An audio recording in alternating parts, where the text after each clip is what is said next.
ओम शांति। आज 1 फरवरी 2022 के बाबा के अनमोल मधुर महावाक्य सुनेंगे। आज की मुरली में शिव बाबा कहे, सारे कल्प में बड़े से बड़ी हस्ती ये ब्रह्मा बाबा है और इसीलिए शिव बाबा ने ब्रह्मा बाबा के रथ को चुना है। बाबा कहे, लेकिन बाप और दादा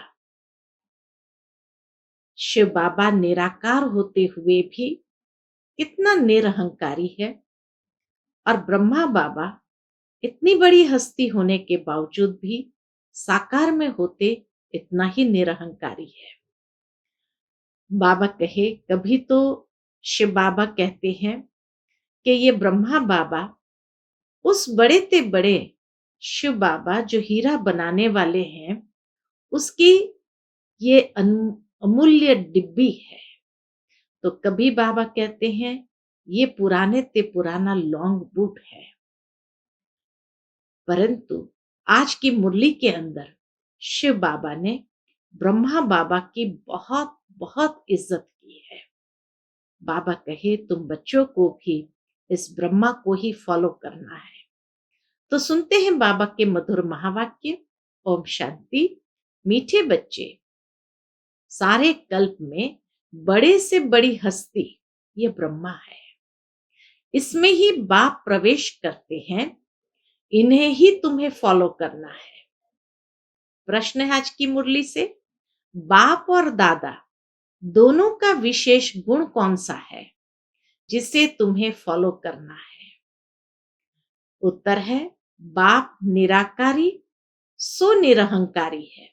शिव बाबा निराकारी सुनिरहंकारी है, तो दादा भी साकार में होते सदा निरहंकारी है। इतनी बड़ी हस्ती होते हुए भी कितना साधारण रहते हैं। एक और कहते, यह ऊंचे से ऊंच हीरा बनाने वाले बाबा की डिब्बी है। तो दूसरी ओर कहते, ये पुराने ते पुरानी लॉन्ग बूट है जिसमें बाप ने प्रवेश किया है। दोनों ही बच्चों की सेवा में हाजिर है। तो ऐसे ही बच्चों को भी फॉलो फादर कर निरअहंकारी हो सेवा करनी है। आज की मुरली से पहले गीत बजा है, ओम नमः शिवाय। ओम शांति। बच्चों ने किसकी महिमा सुनी? सब बच्चे कहेंगे कि ऊंचे ते ऊंचा भगवान। सब बच्चे बाबा कहेंगे कि ऊंचे ते ऊंच भगवान, उनका नाम है शिव। शिवाय नमः कहते हैं ना, यह तो भारतवासी जानते हैं। शिव जयंती भी मनाते हैं, महिमा भी बहुत करते हैं। त्वमेव माताश्च पिता त्वमेव, परंतु सिर्फ इतने तक ही कहते हैं शिवाय नमः। वह माता पिता कैसे हैं, वर्षा कैसे देते हैं, यह दुनिया भर में कोई नहीं जानते। यह तो एक वंडरफुल हस्ती है। बाबा कहे, शिव बाबा भी वंडरफुल हस्ती है, तो ब्रह्मा बाबा भी वंडरफुल हस्ती है। शिव बाबा है निराकार। जब तक शिव बाबा को शरीर न मिले तो शिव बाबा क्या करेंगे? शिव बाबा तो निराकार है, निराकार की ही महिमा गाते हैं। सबसे ऊंचे ते ऊंचा उनका ठाव, अर्थात रहने का स्थान। कौन सा ठाव? मूल वतन। फिर ब्रह्मा विष्णु शंकर का कौन सा ठाव है? सूक्ष्म वतन। फिर जगत अम्बा का ठाव है ये स्थूल वतन। यह तो सब जानते हैं कि जगत अम्बा तो यहाँ की रहने वाली होंगी। जगत माना ही मनुष्य सृष्टि। नाम तो बहुत अच्छा है, जगत अम्बा, परंतु वह कौन है, कहां से आई, ये कुछ भी जानते नहीं। जान पहचान कहां से मिली?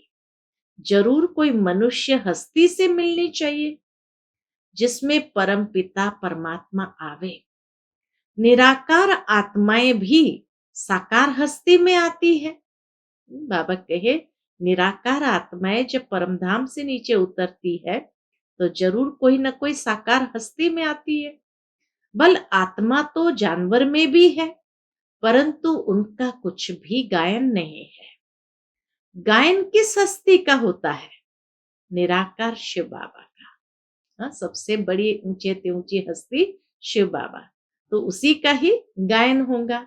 वह जब तक हस्ती में ना आए, ब्रह्मा बाबा भी बड़ी हस्ती है, तो बाबा कहे वह जब तक हस्ती में ना आए तो कुछ कर न सके। आत्मा को भी जब तक हस्ती शरीर न मिले तो पाठ बजा न सके।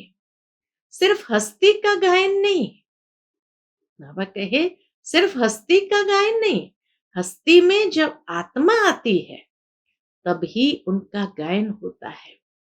बाप कहते हैं मेरी महिमा तो सब करते हैं, पतित पावन, परंतु मुझे भी मनुष्य तन चाहिए जिसमें मैं प्रवेश करूं। बिगर हस्ती कुछ कर न सके तो बाप भी आकर हस्ती लेते हैं, वह गर्भ में नहीं आते हैं। हाँ, शिव बाबा हस्ती जरूर धारण करते, यानी शरीर जरूर धारण करते, परंतु गर्भ में नहीं आते हैं। शिव जयंती भी गाई जाती है, परंतु शिव बाबा किस हस्ती में और कब आया ये नहीं जानते हैं। अच्छा, रात्रि में आया, परंतु किस हस्ती में आया यह नहीं जानते। गाते भी है भागीरथ, अर्थात भाग्यशाली रथ तो जरूर मनुष्य हस्ती होगी। यह जो हस्ती है जिसमें परमपिता परमात्मा प्रवेश करते हैं, ये कितनी ऊंची हस्ती है। जरूर है, शिव बाबा ने जो हस्ती चुनी है अपने रथ के रूप में, वो भी तो बहुत ऊंचे से ऊंची होगी। अभी तुम जानते हो कि शिव बाबा ब्रह्मा के सिवाय किसी भी हस्ती में आ नहीं सकता। परम पिता परमात्मा ब्रह्मा द्वारा ही आकर मनुष्य सृष्टि रचते हैं। जब जब भारत बहुत दुखी और भ्रष्टाचारी हो जाता है, तब परम पिता परमात्मा इस हस्ती में प्रवेश कर तुम्हें सुखी श्रेष्ठाचारी बनाते हैं। इस भागीरथ बिगर शिव बाबा भी कुछ कर नहीं सकते। कितनी इज्जत शिव बाबा भी ब्रह्मा बाबा की करते हैं और कहते हैं इस भागीरथ बिगर शिव बाबा भी कुछ कर नहीं सकते। कोई तो चाहिए ना। ये हस्ती शिव बाबा की है, यह न हो तो तुम शिव बाबा से वर्षा पा नहीं सकते। गाया भी जाता है प्रजापिता ब्रह्मा अथवा त्रिमूर्ति ब्रह्मा, इसीलिए भक्ति मार्ग में भी उसका बहुत महत्व है। देव देव महादेव कहते हैं। इन तीनों में भी ब्रह्मा का नाम ऊंचा क्यों? ब्रह्मा तो यहां ही है जिसके रथ में आते हैं। विष्णु और शंकर को तो देवता कहते हैं। अच्छा, जो ब्रह्मा है उनको देवता कहना चाहिए। वह तो है प्रजापिता ब्रह्मा। मनुष्य तन चाहिए। गाया भी हुआ है प्रजापिता ब्रह्मा द्वारा सृष्टि रचते हैं, तो जरूर ब्रह्मा मुख से ही ब्राह्मण रचेंगे। तो यह कितनी बड़ी हस्ती है, परंतु है कितनी साधारण। इतनी बड़ी हस्ती, इनका रहन सहन देखो कितना साधारण है, कितना निरहंकारी है। अभी आकर तुम्हारी सेवा में उपस्थित हुआ है। देखो कैसे बैठ पढ़ाते हैं। बाबा कैसे साधारण तन में आकर बैठ पढ़ाते हैं। तुम क्या पढ़ते हो? तुम कहेंगे हम राजयोग की पढ़ाई पढ़ते हैं। कौन पढ़ाते हैं? परम पिता परमात्मा। तो छोटे बड़े बूढ़े जवान सब पढ़ते हैं। यह ईश्वरीय कॉलेज है, मनुष्य से देवता अथवा विश्व का मालिक बनने का। यहां हम आए ही हैं पढ़ने अथवा विश्व की बादशाही लेने। लक्ष्मी नारायण जब विश्व पर राज्य करते थे तो और कोई धर्म नहीं था, न कोई खंड था, एक ही भारत खंड था। अब फिर वह पद प्राप्त करने के लिए तुम यहाँ कैसे बैठे हो? इस पढ़ाई बिगर तुम विश्व का मालिक बन न सको, भारत शिवालय बन न सके। शिव बाबा ही गाया हुआ है, निराकार निरअहंकारी। जब तक हस्ती में प्रवेश न करे तो निरअहंकारी पना कैसे दिखावे? कितनी महिमा है अकाल मूरत। परंतु ऐसे नहीं कि वह मुर्दे को भी जिंदा कर सकते हैं।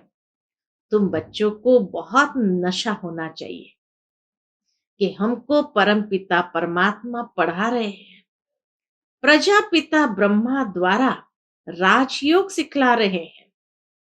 ब्रह्मा बिगर प्रजापिता किसको कह नहीं सकते। ऐसे नहीं कि शिव या विष्णु प्रजापिता है, नहीं, ब्रह्मा ही सारे मनुष्य सृष्टि का पिता है और आत्माओं का पिता है शिव बाबा। बाकी उस पिता को तो कोई जानते ही नहीं, अपनी आत्मा को ही नहीं जानते। कहते हैं पुण्य आत्मा पाप आत्मा, फिर क्यों कहते हम ही परमात्मा है? कितनी ठगी है। तुम बच्चे जानते हो, आज से 5000 वर्ष पहले पीस प्योरिटी प्रॉस्पेरिटी थी। अब बाप कहते हैं मैं आकर सबको नॉलेज देता हूं। पहले तुम कुछ नहीं जानते थे, अब सब कुछ जानते हो। बाप की बायोग्राफी बाप से ही जानी जाती है, अब निराकार की बायोग्राफी कैसे हो सकती है? जरूर जब साकार में आए तब बायोग्राफी हो, सिर्फ आत्मा की बायोग्राफी नहीं हो सकती है। जीव आत्मा बने तब पुनर्जन्म में आवे और बायोग्राफी भी हो। वे लोग कहते हैं 84 लाख योनियां है दुनिया में। मनुष्य कहते हैं 84 लाख योनियां है। बाप कहते हैं 84 लाख जन्म थोड़ी होते हैं, ये सब गपोड़े हैं। बाप खुद कहते हैं मैं ब्रह्मा के तन में आकर तुमको वेदों का सार समझाता, साथ साथ राजयोग सिखलाता और रचयिता रचना के आदि मध्य अंत का राज भी समझाता हूं। जब पहले पहले बड़े ऋषि मुनि ही नहीं जानते थे तो उन्हों की औलाद फिर कैसे जान सकती? तो देखो बड़े ते बड़ी हस्ती कितने साधारण रूप में है। ऊंचे ते ऊंच हीरा बनाने वाला बाप है, उनकी यह डिब्बी है। रथ कहो पुरानी जुत्ती कहो, सबसे पुरानी जुत्ती यह है। पहले पहले जब आत्मा आती है तो बिल्कुल नंबर 1 थी। श्री नारायण को नंबर 1 रखेंगे। श्री लक्ष्मी भी प्लस में है, उन्होंने भी पुनर्जन्म लिए, पहले सूर्यवंशी फिर चंद्रवंशी में। ऐसे जन्म लेते 84 का भी हिसाब चाहिए ना। 84 लाख का हिसाब तो कोई बता न सके। 84 लाख जन्मों के कारण फिर कल्प की आयु भी लाखों वर्ष लिख दी है। अगर लाखों वर्ष होते तो भारतवासी हिंदू बहुत होते, परंतु यह तो संख्या और ही कम है। भारत का देवी देवता धर्म प्राय लोप हो गया है। कोई भी अपने को देवता नहीं कह सकते, क्योंकि देवता तो सर्वगुण संपन्न थे, अब वह है नहीं।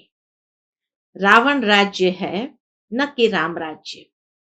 दुनिया वाले न राम की न रावण की बायोग्राफी को जानते हैं।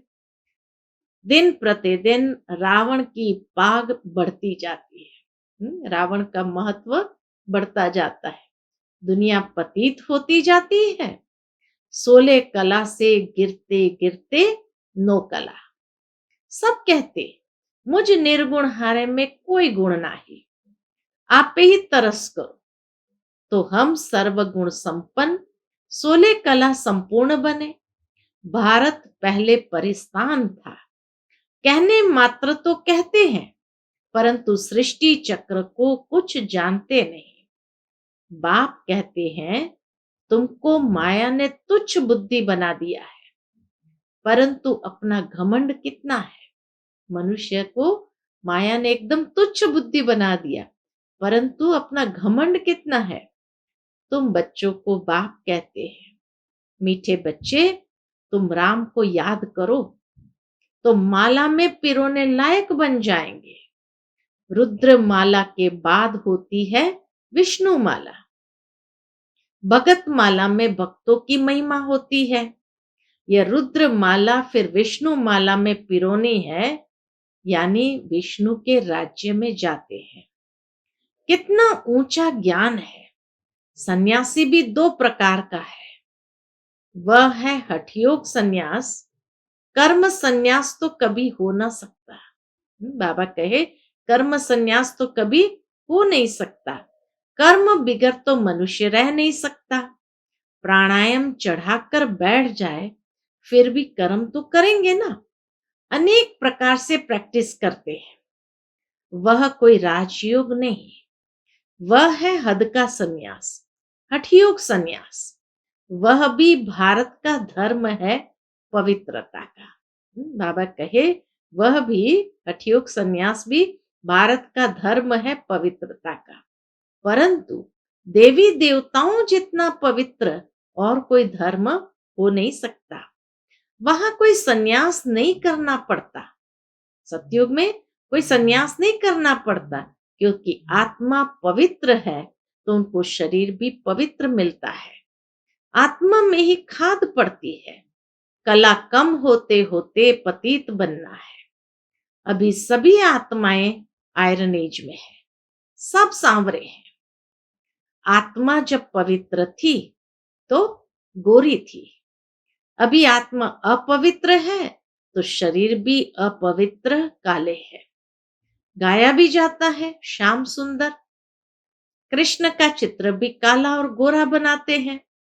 तो बाबा कहे ये निशानी है कि कैसे भारत तमो प्रधान होता आया और जब एकदम नो कला हो जाता है तो कैसे फिर शिव बाबा आकर के उत्थान करते हैं और फिर से पवित्र धर्म देवी देवताओं का बनाते हैं। अभी तुम सभी श्याम सुंदर हो। पहले भारत गोल्डन एजेड था, अब आयरन एजेड है। अब फिर बाबा ज्ञान चिता पर बिठाए क्या करते हैं, गोरा बनाते हैं। अगर मुक्ति और जीवन मुक्ति चाहिए तो वह विकारों का हथियाला कैंसल करना है। बाबा कहे अगर मुक्ति और जीवन मुक्ति दोनों चाहिए तो वह विकारों का हथियाला कैंसल करना है। पवित्रता की राखी बांधो। यह अभी की ही बात है, जबकि तुम ब्रह्मा के बच्चे हो। ब्राह्मण बनने बिगर कोई भी यहां आ नहीं सकते। बिना ब्राह्मण बने तो जरूर मधुबन में कोई आ नहीं सकता। तुम हो ब्रह्मा मुख वंशावली। शिव बाबा कहते मुझ निराकार की महिमा तो गाते हैं, परंतु शरीर जब तक न ले तो कर ही क्या सकते। मैं बहुत जन्मों के अंत के जन्म में आता हूं। अभी सबका विनाश होना है। ब्रह्मा द्वारा स्थापना किसकी? कलयुग की स्थापना तो कभी होती नहीं। स्थापना तो होती है सतयुग की। बाबा कहे स्थापना तो होती है सतयुग की, लेकिन कब? संगम पर। बाप कहते हैं मैं आता हूं संगम युग पर। तुम ब्राह्मणों के लिए ये संगम है, बाकी सबके लिए है कलयुग। इस समय सब घोर अंधियारे में है, तो घोर अंधियारे को ही बाप आकर घोर सोजरा करते हैं। तुम बच्चे जानते हो यह तो विचित्र चीज है। कृष्ण तो छोटा बच्चा है, वह तो कुछ समझा न सके। कृष्ण की आत्मा भी भिन्न नाम रूप में इनसे समझ रही है अंतिम जन्म में, इसलिए इनको श्याम सुंदर भी कहते हैं। अच्छा, मीठे मीठे सिकिलदे बच्चों प्रति माता पिता बाप दादा का याद प्यार और गुड मॉर्निंग। रूहानी बाप की रूहानी बच्चों को नमस्ते। हम सब रूहानी बच्चों की रूहानी माता पिता बाप दादा को याद प्यार गुड मॉर्निंग और नमस्ते। नमस्ते। शुक्रिया बाबा, शुक्रिया। आज की मुरली का मुख्य सार है धारणा के लिए। पहली पॉइंट, बाप दादा के समान निरहंकारी और निराकारी बनना है, सबकी सेवा करनी है। दूसरी पॉइंट, मुक्ति जीवन मुक्ति के लिए पवित्रता की राखी बांधनी है, ज्ञान चिता पर बैठना है। आज का बाप दादा का मधुर वरदान हम बच्चों के प्रति है, पावरफुल ब्रेक द्वारा सेकंड में व्यक्त भाव से परे होने वाले अव्यक्त फरिश्ता व अशरीरी भव। पावरफुल ब्रेक द्वारा सेकंड में व्यक्त भाव से परे होने वाले अव्यक्त फरिश्ता व अशरीरी भव। चारों ओर आवाज का वायुमंडल हो, चारों ओर आवाज का वायुमंडल हो, लेकिन आप एक सेकंड में फुल स्टॉप लगाकर व्यक्त भाव से परे हो जाओ। एकदम ब्रेक लग जाए तब कहेंगे अव्यक्त फरिश्ता व अशरीरी। अभी इस अभ्यास की बहुत आवश्यकता है, क्योंकि अचानक प्रकृति की आपदाएं आनी है। उस समय बुद्धि और कहां भी नहीं जाए, बस बाप और मैं बुद्धि को जहां लगाने चाहो वहां लग जाए। इसके लिए समाने और समेटने की शक्ति चाहिए, तब उड़ती कला में जा सकेंगे। आज का स्लोगन है, खुशी की खुराक खाते रहो तो मन और बुद्धि शक्तिशाली बन जाएंगे। खुशी की खुराक खाते रहो तो मन और बुद्धि शक्तिशाली बन जाएगी। मातेश्वरी जी के अनमोल महावाक्य। दुनिया में अनेक प्रकार की मत से परमात्मा की श्रेष्ठ मत। इस दुनिया में 3 प्रकार की मत है। एक है मन मत, दूसरी है गुरु मत, तीसरी है शास्त्र मत। अब विचार की बात है, मन मत, गुरु मत अथवा शास्त्र मत सभी आत्माओं की मत ठहरी, न देवता मत ठहरी।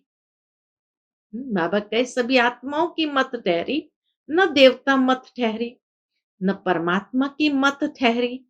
भल कोई देवता की मत मिले, परंतु वो मनुष्य आत्मा की मत हुई। परंतु देवताएं तो सर्वगुण संपन्न 16 कला संपूर्ण है। उन्हें गुरु मत, शास्त्र मत की जरूरत नहीं है। उन्हें गुरु की भी जरूरत नहीं थी। गुरु किया जाता है सदगति के लिए। जो अधोगति में है वह गुरु कर सकते हैं, परंतु सत्युग त्रेता में अधोगति नहीं है। बाबा मम्मा कहे सत्युग त्रेता में तो अधोगति नहीं है ना, तो वहां गुरु करने की जरूरत नहीं है। वास्तव में सच्चा गुरु एक परमात्मा है, जो सर्व आत्माओं को सदगति देने इस ड्रामा के अंत में आता है। बाकी तो सभी नाम मात्र गुरु है, क्योंकि कोई भी मनुष्य आत्मा मुक्ति और जीवन मुक्ति का रास्ता बता नहीं सकती। देवताएं भी मनुष्य से देवता बने हैं, बाकी वे कोई तीसरी आंख वाले या 4 भुजाधारी नहीं थे। लोग तो समझते हैं कि देवताएं कोई मनुष्य से भिन्न होंगे। हाँ, भिन्नता यह है कि वो 16 कला संपूर्ण होने के कारण बहुत पवित्र है। उनके संस्कार शुद्ध थे, बाकी मनुष्य तो मनुष्य ही थे। मनुष्य में जब दैवी गुण है तो उन्हें देवता कहते हैं। अब यह मत हमको परमात्मा द्वारा मिल रही है। हम मनुष्य मत या गुरु मत पर नहीं है, हम चल रहे हैं परमात्मा की मत पर। सभी आत्माओं से परमात्मा की जरूर श्रेष्ठ मत होगी ना। अच्छा, ओम शांति। तो ये थे मम्मा के मधुर महावाक्य। 3 मत जो बताई, मन मत, गुरु मत, शास्त्र मत, और हमें मिल रही है परमात्मा मत। अच्छा, ओम शांति।